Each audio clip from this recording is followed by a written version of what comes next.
Yo, what it do, everybody? It's your boy Killer Kill TV, aka the Do-Rag King.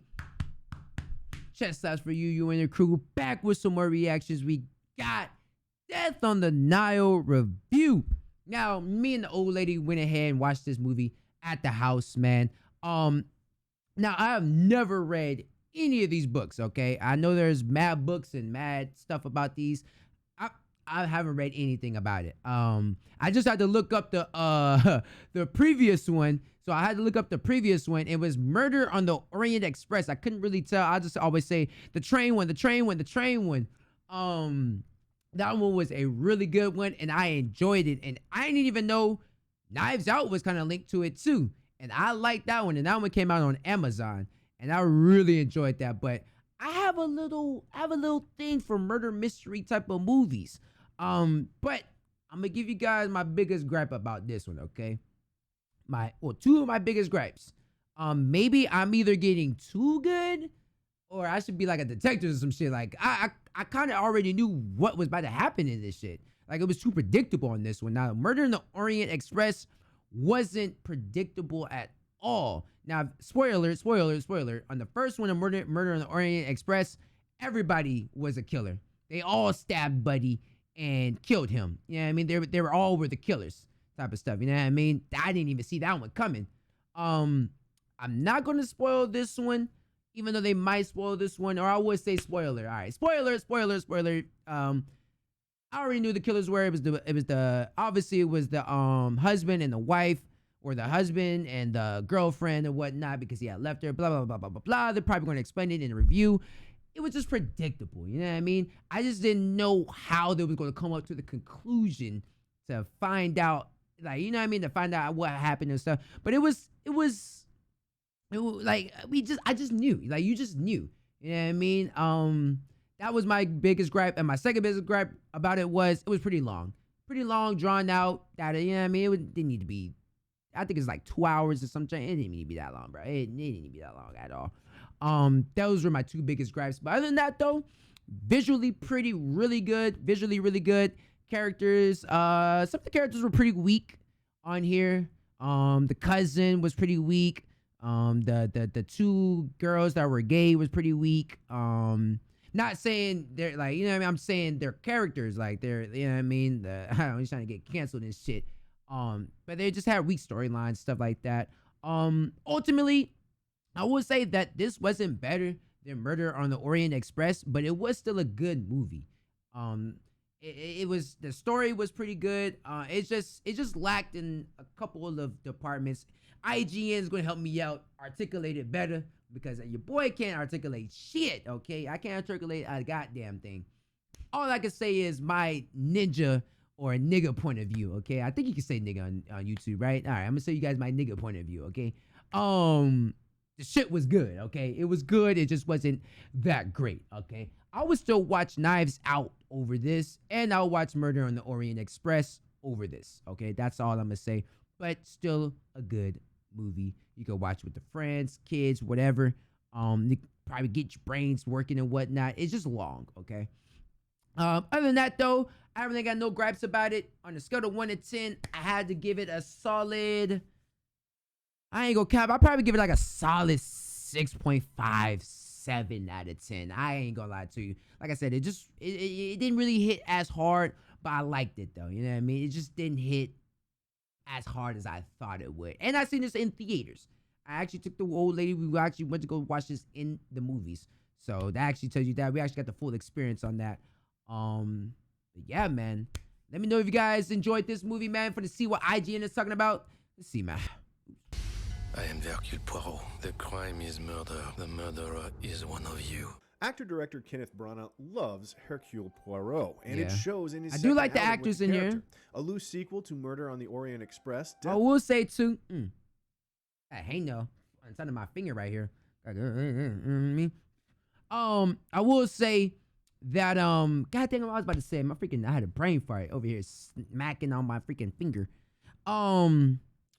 What I was about to say, they had a lot more killing in this one, which was crazy. I will say that the killing on here was absolutely crazy. Like, people were dying left and right on this bit. You know what I mean? Like, it was wild. You know what I mean? But that was a pretty good part. I didn't expect that in this type because they didn't really do that in Murder in the Orient or Knives Out. But in this one, it was killing. Death on the Nile remains somewhat faithful to Agatha Christie's novel in its overall telling, but plays fast and loose with its structure, pushing the murder part of the murder mystery further back into the runtime in order to set up a much more intimate story. Yeah. It doesn't always work. In fact, its first hour often flounders in shallow water, but once Branagh's approach to the character finally clicks, the film's many weaknesses begin to fade into the background, making room for a surprisingly intense and personal second half. Yeah, I'm about to say, the first hour they didn't even. First hour they didn't even kill anybody. I just realized that. Yeah, first there was literally a whole hour in the movie. Nobody died. It was just a bunch of setups, and storylines. I'm dead serious. Patience, It was but good though. It was that cool. patience does pay off. I did not trust patience, her. yeah. I still don't. What did you do last night? You accused me of murder. Like I said, I liked it. I'll watch it again. Everyone of murder. I'm still putting the other two predecessors over it. Before introducing its all-star cast, Death on the Nile invents a brand new backstory for the Belgian detective, one that goes against most of what Christie had previously established. The horribly melodramatic origin story is the first test of our patience, but even this strangely executed flashback ends up just about fitting into Branagh's grand plan for the character. Yeah. That plan begins to emerge slowly and surely when Poirot vacations in Egypt in 1937, where he runs into Tom Bateman's Book, who introduces us to the film's many players at a fancy wedding. The bride and groom, Gal Gadot's Lynette and Armie Hammer's Simon, are being stalked by Simon's ex-lover, Jacqueline de Belfort, played by... like I said, I think the story on the killing part was a little weak though. Like he ended up being with her, then he ends up married with her. Like you already know, you could kind of like experiment in your brain of what's about to happen, type of shit. You know what I mean? Like you kind of got the gist of what's going on. Like think about it. Think about it right now. Take everything I just said out and put this in your brain. A man is engaged with another woman. The woman brings in her more attractive sister or cousin or friend into the picture. The man then runs away with her, leaving the other girl astray. Picture that in your mind.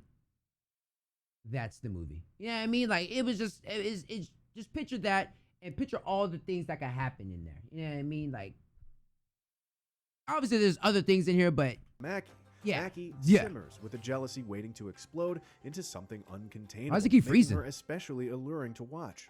In contrast, Gadot and Hammer have a negative amount of physical and emotional chemistry, despite their romance being a central fixture.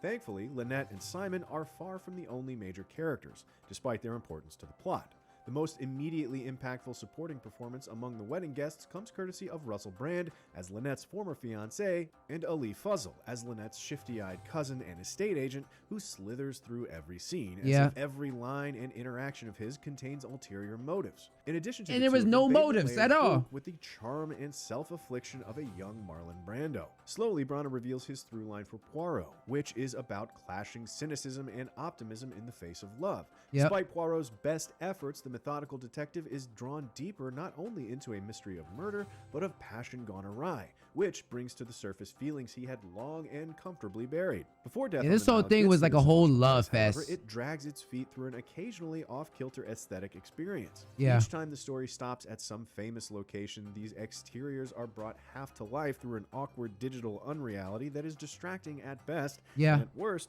a direct clash with its attempts to feel I agree. Like every time they went to like the Egypt or somewhere, it just didn't. It visually looked like it was CGI. Like it didn't look real at all. To be honest, like it was too much.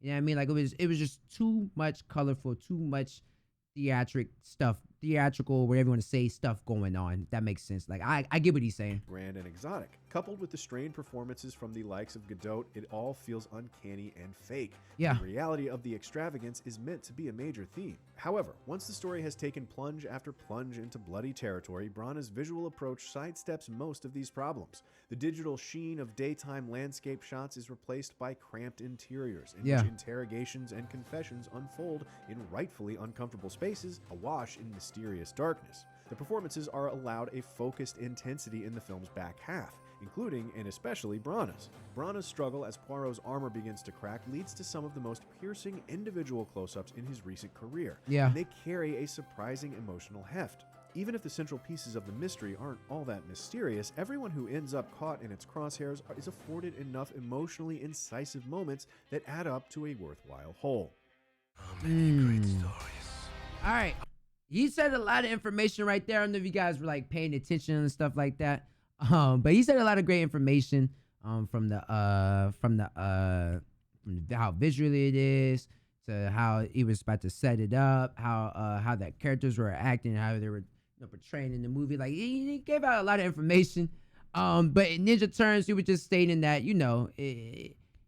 it was set up good, but portrayed it was weak at the same time. As far as the verdict goes, the way that they're explaining the movie, I ain't gonna cap. It sounds like they're gonna give it about a 7 out of 10. I don't think they're gonna give it an 8 out of 10. But IGN does IGN things. I said 6.5, 7 out of 10. I'm standing on that. I am not swinging any other way unless it's a 7. If it's a 7, I'm at 7. If it's a 6, I'm going 6.5. Tragedies. It takes Death on the Nile far longer than it should to reach its most impactful moments, but actor-director Kenneth Branagh cares deeply enough about Detective Poirot He to does. make it work. He does. He While cared a serviceable lot. as a murder mystery and surprisingly plain as a story of opulence, the film ultimately succeeds when Branagh turns the camera away from the digital settings and occasionally fakes And a I would give it a 7 out of 10 as well. I would give it a 7. Wait, there we go. There we go. Thumbnail right there. Yeah, thumbnail. I would give it a 7 out of 10 as well. performance. Yeah, he ain't saying nothing else, man. You guys already know how the movie is based out of 7 out of 10. Now, this movie is already out of theater. It's still in the theaters, but honestly, this is a movie. If you're going to go to the theaters to watch this, watch it maybe in the daytime. It's like a daytime movie. You know what I mean?